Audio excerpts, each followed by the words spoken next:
Hello everyone. Biology classes में आप सभी का स्वागत है बेटा। आज हम लोग बेटा, जैसा कि हम लोग इसके पिछले दो वीडियो हम आप लोगों को भेज चुकी हूँ और आज हम लोग का तीसरा वीडियो अपलोड करने वाले हैं। देखिए हम लोग क्या पढ़े थे, पुष्पीय पौधों में लैंगिक जनन। ये अध्याय फर्स्ट है, 12th क्लास का कौन सा चैप्टर है, अध्याय फर्स्ट है।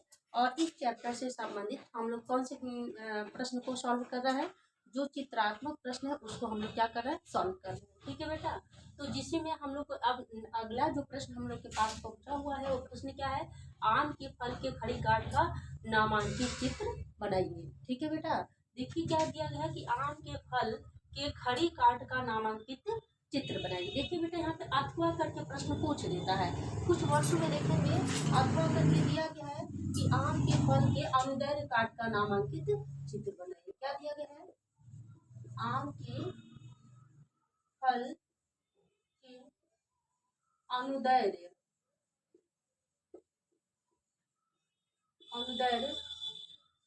काट का नामांकित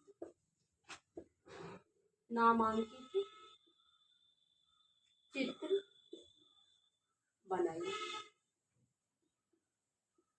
देखिए इन दोनों प्रश्न को देखकर हम लोग को कंफ्यूज नहीं होना है। दोनों प्रश्न का उत्तर क्या है, बिल्कुल सेम है। बस हमको क्या करना है, यहाँ पर दे दिया गया आम के फल के खड़ी काट का नामांकित चित्र बनाइए, या उसी को बायोलॉजी की लैंग्वेज में क्या कहा दिया है, आम के फल के अनुदैर्घ्य काट का नामांकित चित्र बनाइए। दोनों प्रश्न का उत्तर बिल्कुल क्या होगा, सेम होगा। अनुदैर्घ्य का मतलब आपको क्या करना है, सीधा सीधा कोई वस्तु मान लीजिए, बिल्कुल ऐसे सीधा मान लीजिए, किसी भी हम लोग पार्ट को ले लिया और ऊपर से नीचे की तरफ काट रहे हैं, तो ये वाला कट क्या कहलाता है, अनुदैर्घ्य काट कहलाता है। ओके, अगर मान लीजिए यहीं पर आपको क्या कहा दिया जाता है, अनुप्रस्थ काट कहा जाता, तो अनुप्रस्थ काट, ये वाला काट क्या कहलाता है, अनुप्रस्थ काट। इतना आप लोग को समझ लेना चाहिए।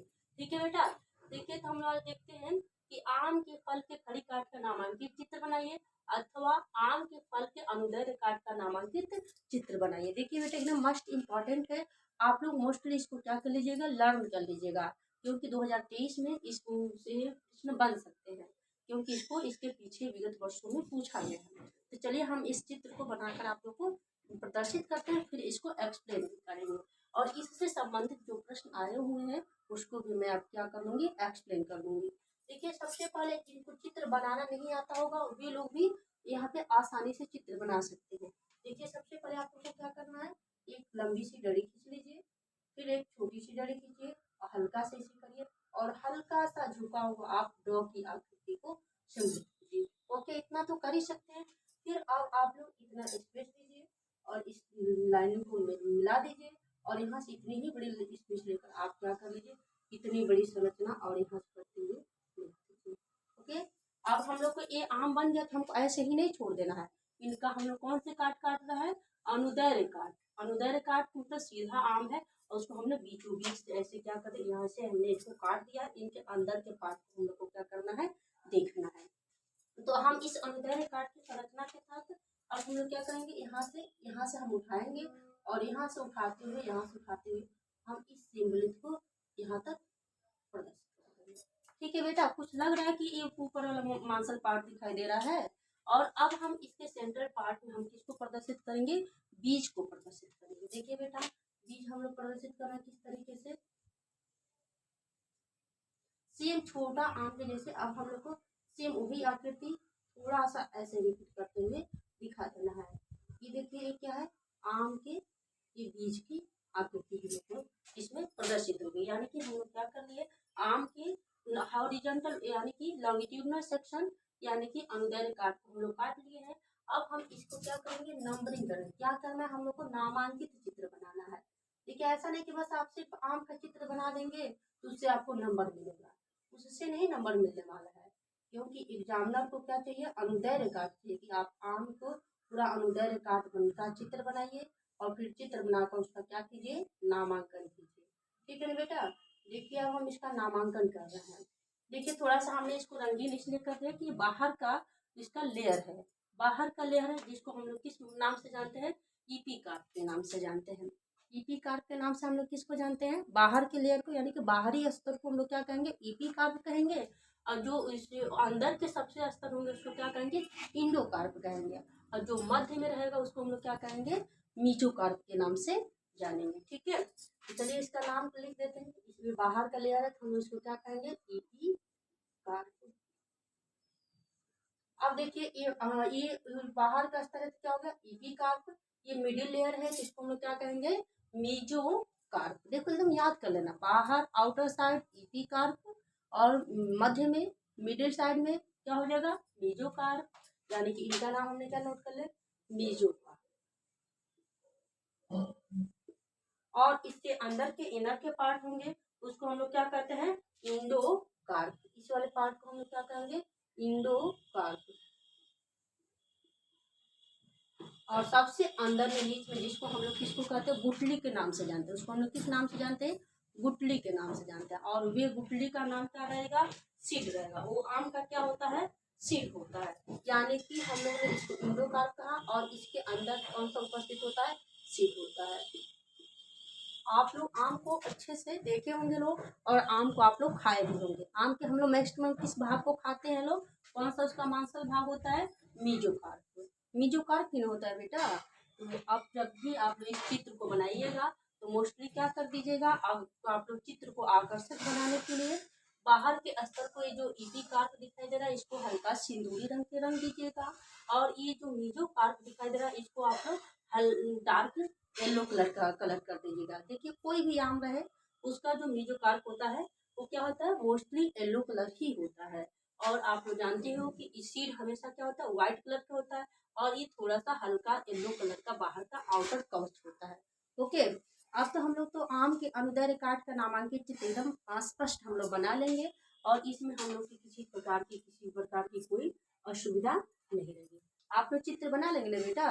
देखिए एकदम आसान शब्दों में, आसान तरीके से हमने क्या किस चित्र को बनाकर समझा दिया, आम के फल के अनुदैर्घ्य काट का नामांकित चित्र बनाकर आप लोग को समझा दिया। ओके, अब इसी में एक आम से ही संबंधित एक प्रश्न बनता है कि उसको हम प्रश्न को पढ़ते हैं कि मांसल फल किसे कहते हैं, इनके महत्व और उल्लेख बताइए।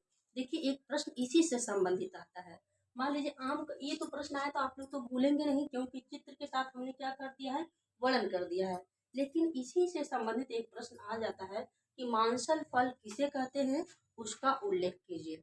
अब देखिए मांसल फल आया है, यानी कि मांसल फल जब आया है, इस मांसल फल में आप ये मत लिख दीजिएगा कि मांस के संबंधित कौन सा फल होता है।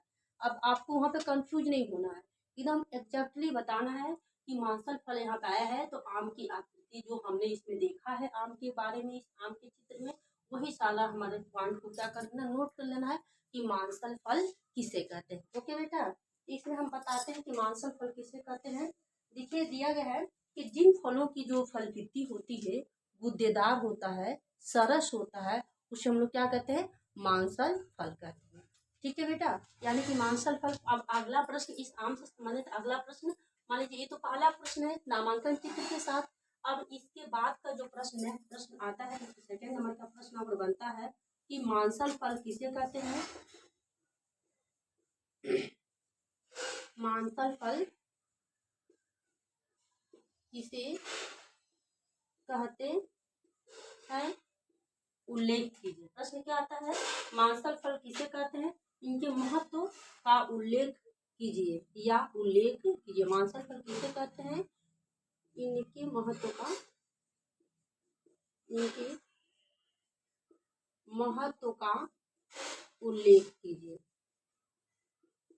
ठीक है बेटा, देखिए मांसल फल किसे कहते हैं अब आप लोग जान लेंगे। अब इसमें एक्सप्लेन कर देती हूँ कि मांसल फल वे फल होते हैं। देखिए मांसल मतलब क्या होता है, गुद्दा होना। मांस का मतलब क्या होता है, गुद्दा होना। मान लीजिए आप जो कुछ भी खाते हैं और वो मोस्टली मांस किससे संबंधित है, गुद्दे से ही संबंधित है। उसी तरह से याद रखना है कि मांसल फल किसे कहते हैं, मतलब कि मांसल फल वे फल होते हैं जो मांसल फल क्या होते हैं, गुद्देदार होते हैं।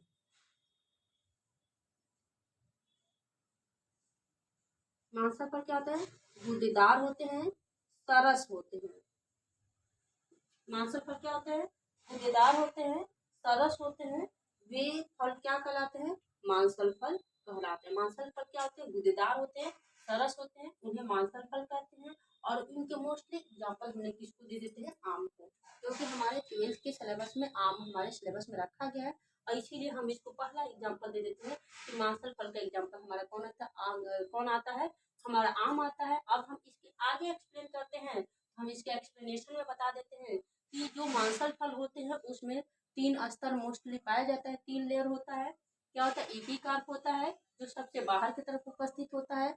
जो एपिकार्प क्या करता है? उस फल को आवरण प्रदान करने का कार्य करता है। फिर जो मीजोकार्प होता है, मीजोकार्प ही क्या होता है? मांसल होता है, गूदेदार होता है, जो क्या होता है? जो मोस्टली खाने में प्रयोग किया जाता है। देखिए हम लोग आम के कौन से भाग को खाते हैं? मीजोकार्प को, और इसी मीजोकार्प को ही हम लोग खा सकते हैं। इस गुठली को तो हम लोग खाते नहीं, क्योंकि ये क्या है? जर्मिनेशन में भाग लेता है। और सबसे अंदर की तरफ कौन होता है? इंडोकार्प होता है। और लास्ट में इसमें क्या उपस्थित होता है? सीड उपस्थित होता है। तो हम मांसल फल किसे कहते हैं? हमने लिख दिया। इनके महत्व का उल्लेख कीजिए। इनका महत्व है कि हमारे जीवन में क्या कहते हैं? मांसल फल हमारे जीवन में मोस्टली भोजन के रूप में प्रयोग किए जाते हैं, और ये एक तरह का सरस और रसीले फल के श्रेणी में आते हैं। तो चलिए हमने देखा मांसल फल वे फल होते हैं जो गूदेदार और सरस होते हैं, उन्हें मांसल फल कहते हैं। इनका उदाहरण हमारा क्या है? आम है। ये जो आम होते हैं इनके 3 स्तर उपस्थित होते हैं, जिनको हम लोग क्या कहते हैं? एपिकार्प, मीजोकार्प, इंडोकार्प और सीड के नाम से जानते हैं। और एक और इनकी खास बात है कि जो मीजोकार्प होता है, जब तक मीजोकार्प सड़ता नहीं है, मतलब मीजोकार्प वहां से सड़ के नष्ट नहीं होता, तब तक ये जो गुठली है, सीड है, वहां से निकलता नहीं है। ठीक है, यानी कि इस मीजोकार्प और गुठली में मोस्टली बहुत अच्छे संबंध देखे जाते हैं, जिसके कारण इस गुठली को अगर हम लोग को निकालना होता है तो हम लोग पहले जब क्या करते हैं? इस मीजोकार्प को हटाते हैं, तब निकाल पाते हैं सीड को। नहीं तो अगर ऑटोमेटिक अगर हमको किसको निकलने देना है सीड को, तो हम देखेंगे कि मीजोकार्प जब डिजनरेट हो जाते हैं, सड़ जाते हैं, समाप्त होते हैं, तब जाकर कौन निकलता है? गुठली वहां से बाहर निकलता है। ओके, ठीक है। तो नेक्स्ट प्रश्न भी हम इससे संबंधित जो प्रश्न दिया गया है कि ये जो मांसल फल किसे कहते हैं, इनके महत्व क्या है, या सरस गूदेदार फल के 2 लक्षण लिखिए। या ये भी प्रश्न एक और इसी में प्रश्न बनता है, मांसल फल किसे कहते हैं, इनके महत्व का उल्लेख कीजिए। या एक और इसी का अथवा का प्रश्न बनता है, इसी का अथवा का प्रश्न बनता है कि सरस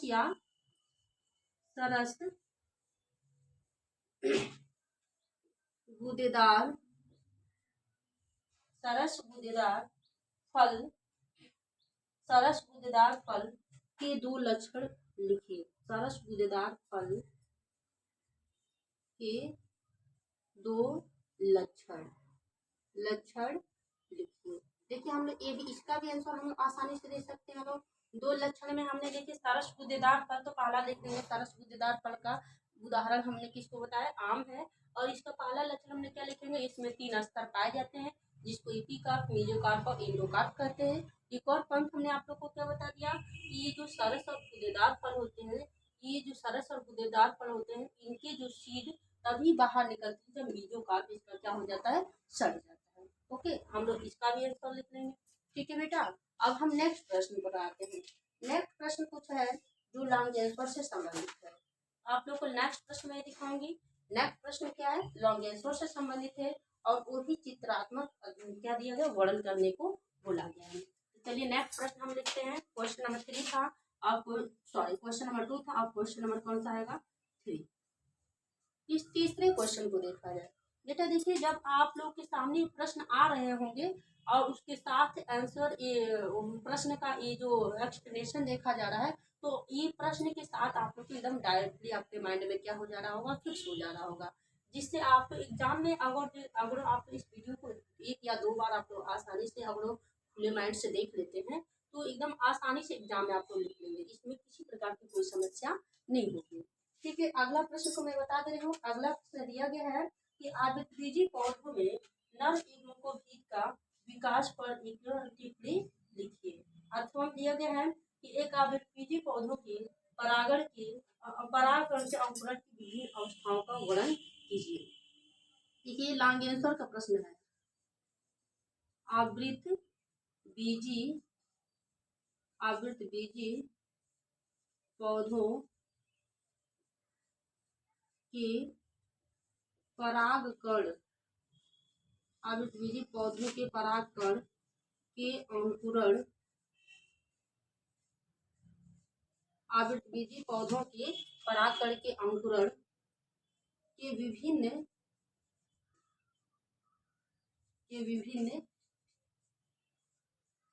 विधियों, अंकुरण के विभिन्न विधियों को सचित्र वर्णन कीजिए। क्या दिया गया है? को सचित्र वर्णन कीजिए। ठीक है बेटा, देखिए प्रश्न के साथ आप लोग को मैं इसलिए पढ़ा रही हूँ ताकि बेटा उस तरीके से तो नोट्स तो पूरा पढ़ा दिया जाता है, पूरा किताब पढ़ा दिया जाता है, लेकिन जब एग्जाम में प्रश्न आते हैं तो पता नहीं चलता कि हम कौन सा उत्तर लिखें और कौन सा उत्तर ना लिखें। ठीक है बेटा, इसके लिए मैंने सोचा कि मैंने आपको साथ में प्रश्न दे देंगे और एक्सप्लेनेशन दे देंगे, जिससे आप लोग आसानी से आप लोग अपना नोट्स तैयार कर सकते हैं। या अगर जो हमारे इस प्रश्न को देख लेते हैं और एक्सप्लेनेशन आप लोग सुन लेते हैं तो आसानी से याद हो जाएगा। ठीक है बेटा, देखिए यहाँ पे प्रश्न आया है, आवृतबीजी पौधों के परागकण के अंकुरण की विभिन्न विधियों का सचित्र वर्णन कीजिए। ठीक है, इस प्रश्न में देखेंगे आवृतबीजी पौधों के परागकण। अब हम देखेंगे आवृतबीजी आप लोग जानते हैं फ्लावरिंग प्लांट्स है, और ये आवृतबीजी पौधे हैं। इन पौधों के जो परागकण होते हैं वो अंकुरण किन किन विधियों से होते हैं, और उन विधियों को हम लोग क्या करना है, सचित्र वर्णन करना है। अब देखिए परागकण, अब हम लोग थोड़ा सा इसी पॉइंट से प्रश्न पकड़ेंगे।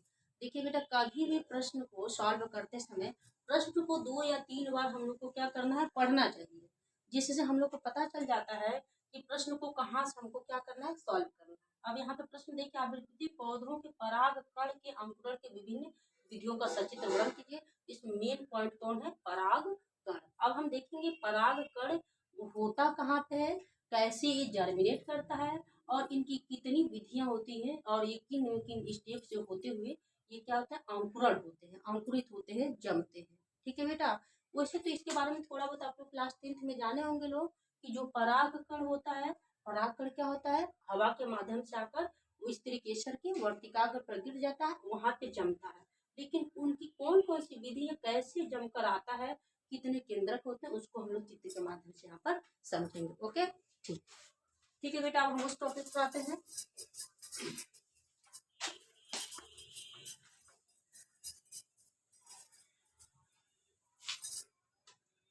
बेटा देखिए, इसमें क्या दिया गया है, आवृतबीजी पौधों के परागकण के अंकुरण की विभिन्न विधियों का सचित्र वर्णन। अब हम देखेंगे परागकण, हमारे पास टॉपिक क्या है, परागकण।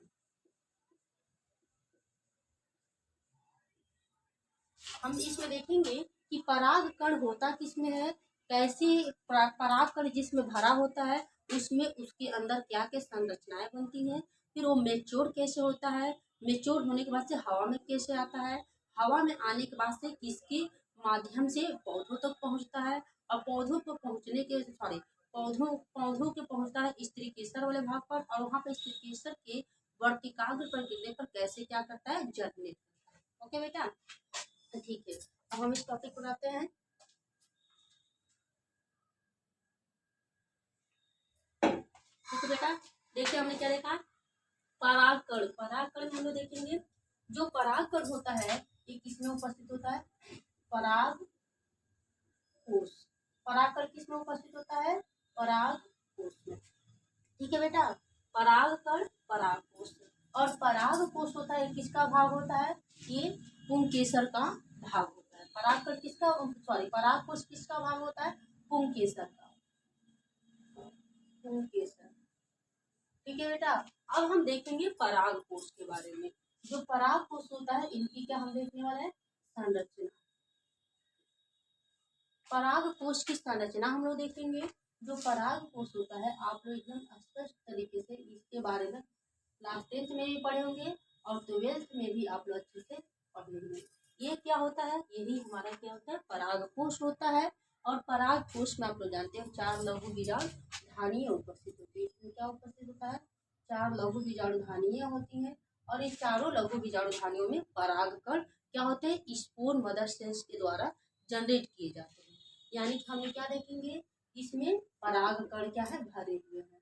जब क्या होता है, परागकोश परिपक्व हो जाता है तो जो परागकण होते हैं वो इस परागकोश को क्या करते हैं, परागकोश को तोड़ते हैं, मतलब कि यहाँ पर आपका परागकोश है वो क्या होता है, स्प्लिट करता है, टूटता है। यानी कि इसके जो अगर ये परागकोश परिपक्व हो गया है तो ये टूटेगा।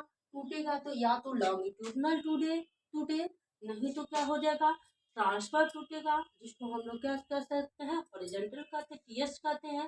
और फिर इसके बाद से या तो होता है वाल्व की तरह से टूटे, या आपका हम देखेंगे या इसके साइड बाय साइड, यानी कि अपर पार्ट से टर्मिनल रीजन से क्या होता है, उसके परागकोश खुल जाते हैं। ओके, देखिए चलिए हमने देखा कि पर ये क्या है, परागकोश है। परागकोश की संरचना है, इसमें क्या भरे हैं, परागकण भरे हैं। और परागकण क्या हो चुके हैं, मेच्योर हो चुके हैं। जब मेच्योर हो जाएंगे तो मोस्टली क्या हो जाएंगे, यहाँ से स्प्लिट करेगा। यानी कि सबसे ज्यादा स्प्लिटिंग किसमें देखा जाता है, सबसे ज्यादा स्प्लिटिंग लॉन्गिट्यूडनल होता है, यानी कि लॉन्गिट्यूडनल स्प्लिटिंग होगा। लॉन्गिट्यूडनल क्या हो जाएगा, आप लोग को मैंने इसके पीछे वाले वीडियो में बताए थे कि जैसे ही लॉन्गिट्यूडनल जैसे ही पराग कोश जो होता है, जो परागकण होता है मैच्योर हो जाता है, तो उसमें जो स्टेपिटम सेल्स होती हैं वो नष्ट होने लगती हैं, और सारे जो स्पोर मदर सेल्स होती है वो भी क्या हो जाती हैं, नष्ट हो जाती हैं। और उसके साथ साथ जो इसके जो इंडोकार्प और जो इसके इपिकार्प, सॉरी, जो इसके पास जो उपस्थित होते हैं बाह्य स्तर, जो इपिडर्मिस और इंडोथीसियम, क्या उपस्थित होते हैं, इपिडर्मिस और इंडोथीसियम, बस वही दोनों क्या होती हैं, बची होती हैं। इपिडर्मिस और इंडोथीसियम क्या होती हैं, रैप्चर कर जाती हैं, और टूटने के बाद से यहाँ से परागकण क्या हो जाता है, बाहर निकल जाता है। तो हमको इसमें इस चैप्टर में थोड़ा सा बस पॉइंट दिखाना है। क्या दिखाना है कि आवृतबीजी पौधों के जो परागकण होते हैं, हम पहले स्टेप में पॉइंट वाइज करके लिखेंगे कि जो परागकण होता है, परागकण परागकोश में भरा होता है। जो परागकोश होता है वो पुंकेसर का भाग होता है, और जो परागकोश की संरचना होती है टेट्राहेड्रल होता है, जिसमें 4 लोब उपस्थित होते हैं। और चारों लोब में से सबसे ज्यादा जो परागकोश होता है वो लॉन्गिट्यूडनली स्प्लिट करता है। और जब लॉन्गिट्यूडनली स्प्लिट करता है तो वो जो परागकण होते हैं क्या होते हैं, बाहर हवा में निकलकर उड़ना शुरू कर देते हैं, या बाहर हवा में आते हैं या टूटते हैं, तब तक वहाँ पे कोई कीट पहुँच जाता है, तो कीट के माध्यम से क्या होने लगते हैं, डिस्पर्सल होना शुरू होते हैं, जिसके कारण कीट के माध्यम से या हवा के माध्यम से या कि एनीवन किसी भी जो सबस्टेशन के माध्यम से वो क्या होते हैं, एक पौधे से दूसरे पौधे में ये वर्तिकाग्र पर स्थानांतरित होना शुरू हो जाते हैं। तो हमने क्या देखा, ये क्या है, परागकण है। अब हमारा टॉपिक क्या है, परागकण के अंकुरण की विभिन्न विधियां। अब हम परागकण के बारे में देखेंगे कि परागकण अंकुरित कैसे होता है और कैसे इनकी कितनी सारे स्टेप है जिसमें अंकुरण को दिखा है। अब देखिए ये जो परागकण है, ये भले हम लोग को ऐसा दिख रहा है, लेकिन अब हम इसकी अगर संरचना देखें माइक्रोस्कोप से हम देखेंगे कि जो परागकण होता है, जो परागकण होता है, वे परागकण इस परागकोश में ही क्या हो चुका रहता है, जर्मिनेट कर गया रहता है। कैसे जर्मिनेट कर गया रहता है, जो इसमें केंद्रक उपस्थित होते हैं, ये जो केंद्रक होते हैं, इनके परागकण के केंद्रक क्या होते हैं, माइटोसिस डिवीजन करके, यानी कि माइटोसिस डिवीजन करने के बाद से ये 1 से 2 केंद्रक में बढ़ जाते हैं, एक केंद्रक और 2 केंद्रक में बढ़ जाते हैं, और बाहर की तरफ इनके पास क्या होता है, एग्जाइल लेयर बनकर तैयार हो जाता है, और इसमें कुछ मात्रा में साइटोप्लाज्म क्या होते हैं, उपस्थित होते हैं। ठीक है बेटा, यानी कि ये जो संरचना हमने जो बनाया है परागकण का, ये माइक्रोस्कोप से देखा हुआ संरचना बनाया है। इस माइक्रोस्कोप से देखा हुआ इस संरचना में क्या देखा गया है कि जो परागकण होते हैं, जब वो हवा में निकलते हैं, उससे पहले ही परागकोश में जर्मिनेट कर गए होते हैं। उस जर्मिनेशन में क्या क्या दिखता है, उसमें 2 केंद्रक दिखाई देता है, कुछ साइटोप्लाज्म दिखाई देते हैं, और ये बाहरी लेयर होता है जिसको हम लोग किसके नाम से जानते हैं, एक्जाइन के नाम से जानते हैं। अब हम यही से स्टेप ले जाएंगे, क्या ले जाना है, अंकुरण की विभिन्न विधियों का सचित्र वर्णन। तो अंकुरण अब हम दिखा रहे हैं कि जो परागकण है, तो इसमें तो पहला स्टेप हम लिखेंगे कि जो परागकण होता है, वो जो परागकण होता है परागकोश में पहले ही क्या होना, थोड़ी मात्रा में अंकुरित हो जाता है, और अंकुरित के बाद से उसके आगे का जो स्टेप होता है, और जो अंकुरण का प्रोसेस होता है, वो कहाँ पर स्टेप का पूरा करता है, स्त्री केसर के किस वाले, वर्तिकाग्र वाले भाग पर। ठीक है, चलिए हम यहाँ पर आते हैं। जो ये पराग कण है, अब इसके पहला स्टेप हमने देखा कि इसमें 2 केंद्रक उपस्थित होंगे, उसके साथ साथ क्या उपस्थित हो रहा है, साइटोप्लाज्म उपस्थित हो रहा है। अब इस स्टेप से इनका नेक्स्ट स्टेप हम देखेंगे। जो नेक्स्ट स्टेप होते हैं, नेक्स्ट स्टेप में एक क्या पोर का निर्माण होता है, किसका, जर्म पोर बनते हैं। देखिए इसमें इसका बाहर का लेयर जो बना होता है,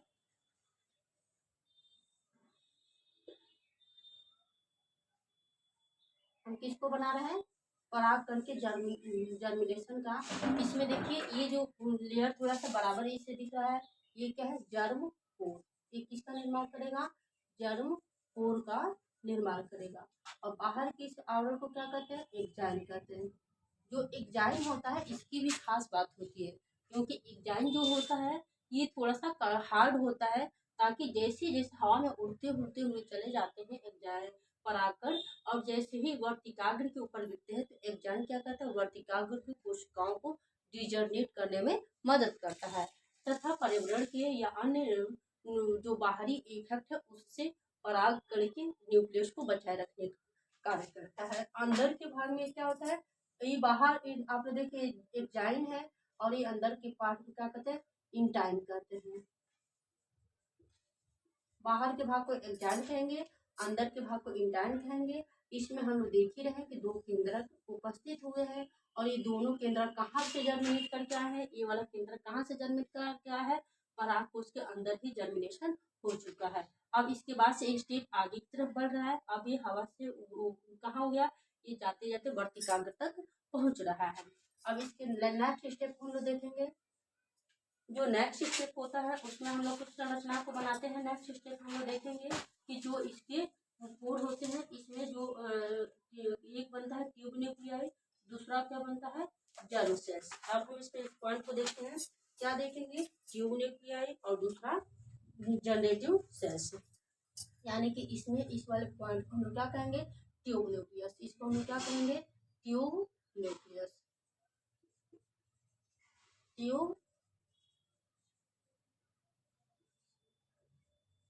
ट्यूब न्यूक्लियस, और इस वाले को हम लोग क्या कहेंगे, generative cells.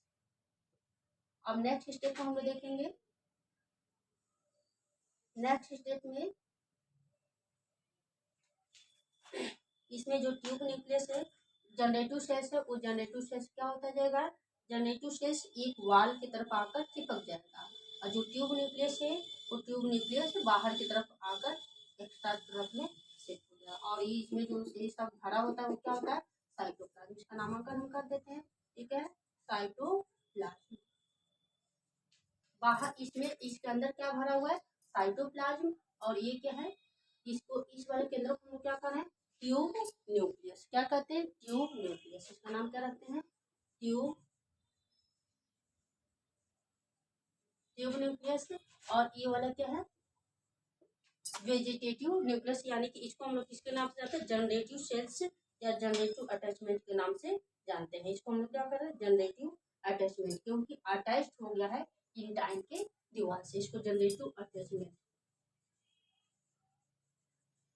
Generative attachment, generative attachment. ठीक है बेटा, ये क्या है, जनरेटिव अटैचमेंट, यानी कि जनरेटिव न्यूक्लियस है, और ये क्या है, ट्यूब न्यूक्लियस है, और इस वाले भाग में क्या उपस्थित है, साइटोप्लाज्म है। अब ये धीरे धीरे जनरेटिव न्यूक्लियस है, धीरे धीरे इसमें क्या करेगा, ग्रोथ करेगा। ग्रोथ करने के बाद से इसमें डिवीजन होगा, डिवीजन के बाद से ये दो केंद्र और ट्यूब न्यूक्लियस का निर्माण करेगा। अब इसके बाद से इस स्टेप के बाद से कौन से स्टेप हम लोग को प्राप्त होते हैं, इस स्टेप के बाद से हमको इस प्रकार की कुछ संरचनाएं देखने को मिलती है। ये वाला क्या रहेगा आपका, जर्म पोर। ये वाला आपका जर्म पोर ऐसे प्लेन स्ट्रक्चर को बनाते रहेंगे। इसको क्या नाम हम दे रहे हैं, जर्म पोर। ठीक है बेटा, अब हम नेक्स्ट पॉइंट पर आते हैं। इसके बाद से जो आपका जनरेटिव सेल्स है वो क्या हो रहा है, डिवाइड हो रहा है, और जनरेटिव सेल्स में दो केंद्रक का निर्माण हो रहा है। यानी कि इस टाइप में हम लोग कुछ स्ट्रक्चर को बनाकर दिखाते हैं। ठीक है बेटा, देखिए यहाँ से धीरे से जर्मिनेट हो रहा है। जर्मिनेट होने के साथ साथ यहाँ पे जो आपका ये जनरेटिव सेल्स अटैचमेंट हुआ है, इसमें डिवीजन हुआ है। अब मेच्योरिटी होने के बाद, डिवीजन होने के बाद दो केंद्र का निर्माण हो रहा है। ठीक है बेटा, दो केंद्र का निर्माण हो रहा है। ये तो इनका ये वाला जो केंद्रक है, ये कौन सा केंद्रक बनाना है, ट्यूब केंद्रक बनाने वाला है। और ये पूरा इसमें क्या हुआ, साइटोप्लाज्म भरे हुए हैं, साइटोप्लाज्म भरे हुए हैं, और ये बाहर के अंदर क्या है, एक्जाइन है। ठीक है बेटा, आप लोग एकदम अच्छे से स्टेप बाय स्टेप क्या कर लेना है, याद कर लेना है। अब एग्जाम के बाद से फिर पुनः क्या हो जाएगा, ये जो आपका ट्यूब न्यूक्लियस है, ट्यूब ट्यूब मतलब जो आगे की तरफ ये बढ़ रहा है, क्या हो रहा है, यहाँ से उत्पत्ति हो रही है, इसका आगे की तरफ ये नली निकल रहा है, इसी को ट्यूब नली कह रहे हैं। यानी कि ये जो केंद्रक है ट्यूब नली के आगे के सिरे का ऊपर उपस्थित होगा। देखिए चित्र के माध्यम से हम लोग दिखाते हैं अगले पॉइंट में क्या होने वाला है। अगले पॉइंट में देखेंगे कि ये जनरेटिव का न्यूक्लियस मान लीजिए जब चेंज होता है तो कुछ इस प्रकार के स्ट्रक्चर को शो करता है। स्ट्रक्चर हमने क्या देखा, जो आपका ये नली केंद्रक है, जो नली केंद्रक है जिसको हम लोग ट्यूब न्यूक्लियस कह रहे हैं, नली केंद्रक है, नली केंद्रक यहाँ पर उपस्थित है जिसको ट्यूब न्यूक्लियस कह रहे हैं, ट्यूब न्यूक्लियस, ट्यूब न्यूक्लियस। अब जाकर आपका ये नेक्स्ट जो है आपका ये मेल जो आपका जनरेटिव सेल्स है, ये जनरेटिव सेल्स में जो डिवीजन हुआ है, जो दो आपका केंद्रक बने हुए हैं, न्यूक्लियाई बने हैं, ये दोनों क्या है, मेल न्यूक्लियाई हैं और ये इसको मेल गैमेट्स के नाम से जानते हैं। अब ये दोनों मेल गैमेट्स क्या हो रहा है, आगे की तरफ ट्यूब न्यूक्लियस के पीछे से आ रहे हैं, इसको हम लोग क्या कह रहे हैं, मेल गैमेट, मेल गैमेट। और इसमें क्या भरा हुआ है, साइटोप्लाज्म है, जो इसको क्या कर रहा है, पोषण देने का कार्य कर रहा है।